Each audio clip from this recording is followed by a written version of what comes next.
Hey everyone, so this is actually week 3, even though this is like 2 weeks ago. I've just been too tired to edit and kind of put everything together now that I finished radiation. But I definitely wanted to get this project out there so you guys can see what happened with me in week 3. Hey guys!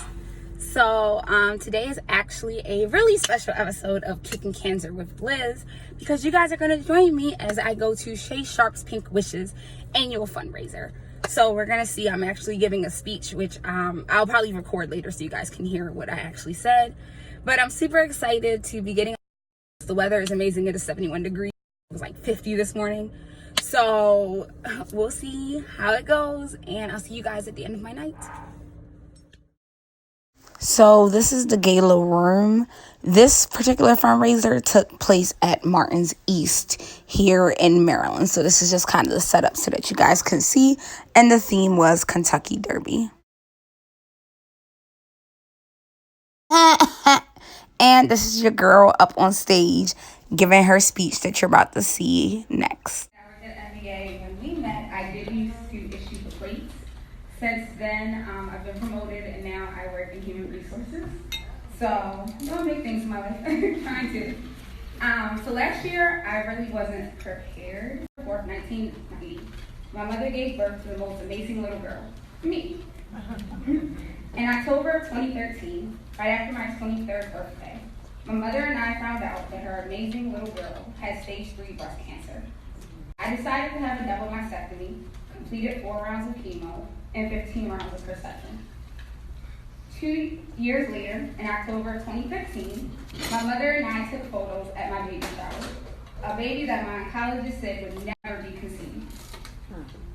Last October, I sat at Lindsay's table at this very event, and we talked about surgeries, chemotherapy, and tamoxifen.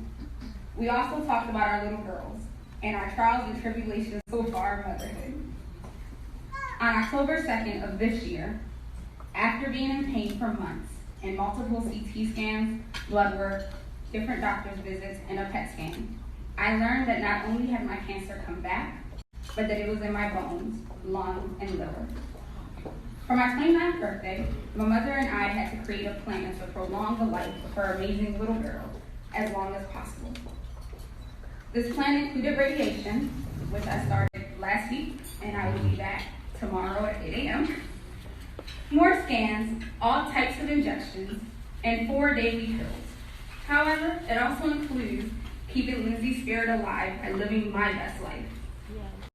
In 44 days, I will board a flight to Cuba to celebrate Christmas there with my daughter, my parents, all my aunties, my uncles, and my cousins. All right. All right, so that's kind of the gist of what my speech was about. I'm going to include the information for this particular fundraiser in the comments. Make sure you guys support and donate if you can.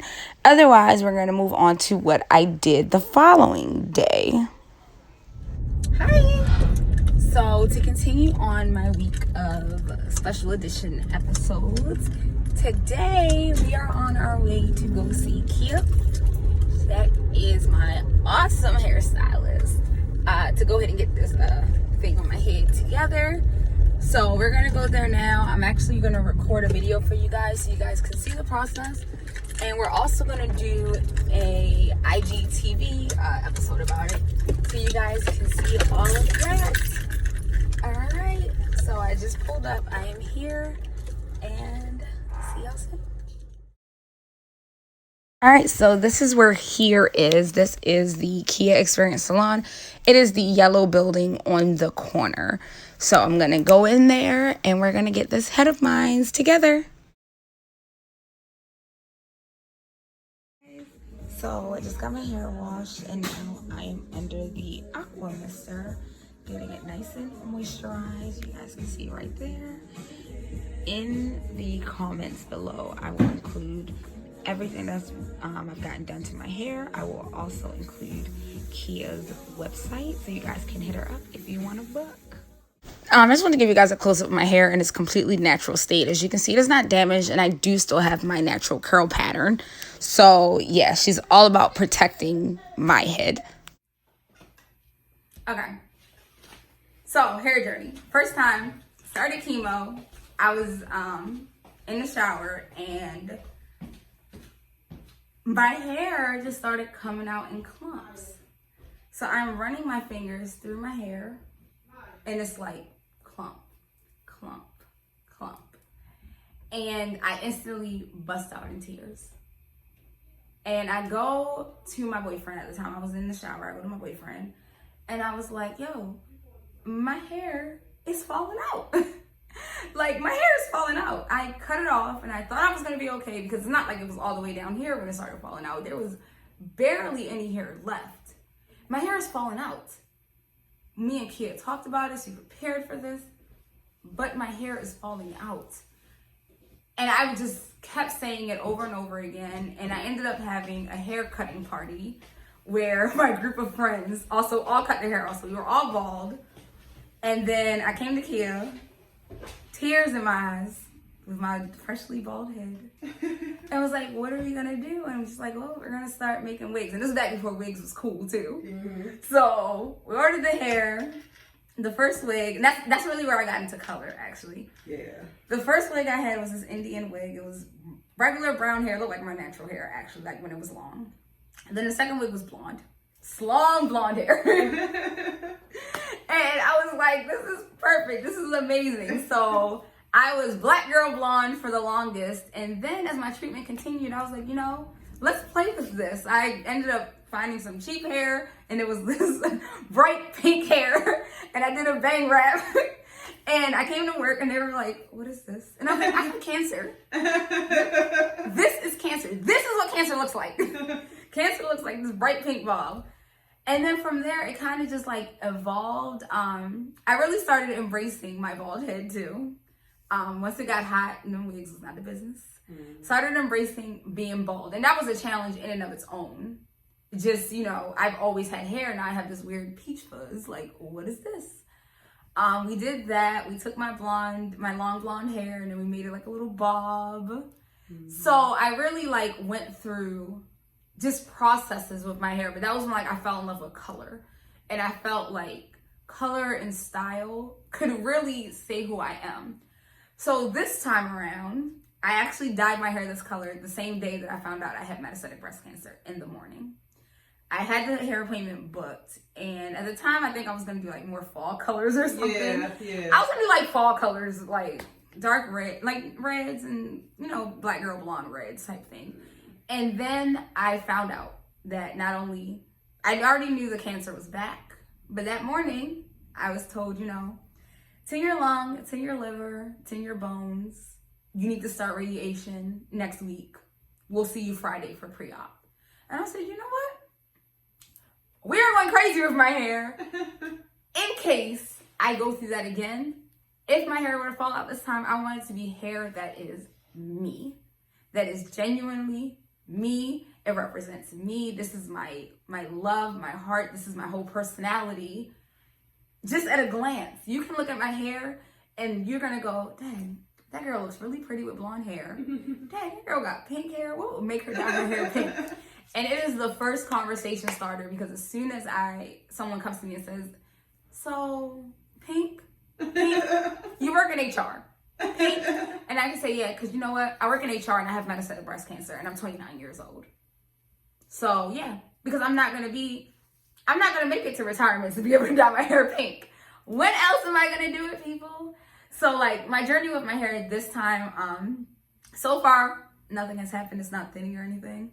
My doctor tells me that my medicines will thin my hair, but it will not fall out like it did with chemo. As long as my current set of medications work, so this concoction I'm on, as long as they continue to work, I will be able to avoid chemo for as long as possible and keep my hair. Because it's just part of me. It is a representation of who I am. And it just changes. After the first time I went through chemo, before chemo, I had coarse, thick hair. It was really different. Really different. After chemo, this hair started growing back curly, thin. I'm like, what is this? I've never had this. And this is now 6 years down the road that my hair, like curly, thin, breaking. when my hair never did those things. This is 6 years down the road that my hair has regained life and body and health and can take color and can take cuts and heat and all the stuff I do. So it grow right back. We cut it. I mean, we bleach it. We bleach it. Everything. January, all this was gone. The hair right here was about this long. And then we cut it and it grew back. Cut it, grows back. So, you know, my hair really represents my mood. If my hair is dull, I am dull. If my hair is looking kind of dry, I am dry and tired. You know, it is me. It is essentially me. And a lot of people say like hair can't do that, but hair can change you. Like hair will make you happy. When we color this hair, it was a whole moment. Yes, it was a whole moment. Not even just for us, it was a moment on the internet. Like the videos, the photos, the outreach, the people, first the color that people were in love with, the health of the hair. And then aside from that, the message behind the hair, the how, the why, the, oh my gosh, girl, I never thought that, you know, a black girl would look pretty with pink and blonde hair. Like just hearing that, you know, from other young girls, like my goddaughter who's 8, who in her head, she's like, I can never be blonde because I'm black. No, you can. You also can have pink and blonde hair. You too. And you too. And you too. And you will look amazing with it. And it can look professional and you can live your life and your hair can still speak and give a message. And I think that's just so important. Like for as long as I can maintain my hair, I will, and I will always use it, especially in this part of my journey, to express something. Because I feel like it's important. I feel like a picture, people see my picture, they see my vlog, they see the screenshot, and they go, yeah. Like, you are really pretty for in spite of what you're going through. Yeah. And I'm like, thanks, guys. It's good to know that in spite of what I'm going through, you think I'm important. People don't think, this is not what cancer looks like. This is not it. This is not what cancer looks like. So it's important for people to see that, yes, I am the face of cancer. This is it right here. This is somebody whose life will be taken from a disease. I'm not old. And you're someone's friend. You're someone's daughter. You're someone's mother. You're a coworker. I'm all of these things. So I think it's important for you guys to see, and I think it's important for motivational reasons. You know, this is not a death sentence. Do not get diagnosed with this disease and think your life is over, because it is not. Your life is just beginning. Think about it as now you know where the finish line is. Whereas before, for everyone else out there, they don't know where their finish line is. They could get hit by a car tomorrow, or they could make it to 95. And you can outlive them. For me, having the finish line and knowing, you know what? I need to make sure that I'm good in the next 4 years. That is what my vlog, all my affairs, that's what my vlog is about. My vlog is about living my life to the fullest and saying, you know what? I will be good. And I've done everything I need to do. And at this point, I'm just, you know, living my best life. Yeah. So that's my vlog. Definitely check out that interview. And I'm actually going to include a clip at the end because I think it's important that you guys listen to what Kia said. But now we're going to move on to what happened 2 days later. Morning. So today is day 7 of 10 of radiation. So I'm in the car on my way to the hospital. And I just felt like, you know, I wanted to share my experience with you guys. And then I get home and I'm checking my mail. And I have this nice little letter from CVS Caremark, which is my prescription drug coverage. And it was mad thick. And I'm like, these bastards are going to try to deny my medicine. My medicine is expensive. It kind of just is what it is. It's a couple $1,000s a month. But it is life-saving medicine. Literally, it's going to be saving my life. So, of course, they deny it. And I open up the letter. I'm making like all this noise. Davon was asleep, and he's like, babe, are you okay? And I'm like, no. Why do I pay insurance if it doesn't cover the things that I need it to cover for moments like this, when my life is what I am fighting for. What is wrong with these people? So I call them upset, and I really got to give it to their customer service team, because the first thing she did was, calm me down, and she was like, she's apologetic, she's compassionate, she's understanding. She looked up the drug, saw what it was for, and she's like, oh, you need this. Yes, I need this. I don't just want this. It's not like Tylenol. I don't just want this. I need this. So she looked into it for me and saw why they denied me. And she was like, you just have to appeal it. It looks like it was denied based on old test results, and we just need your updated test results with your current status. So I'm like, super grateful, thankful. She's explained to me the whole appeal process.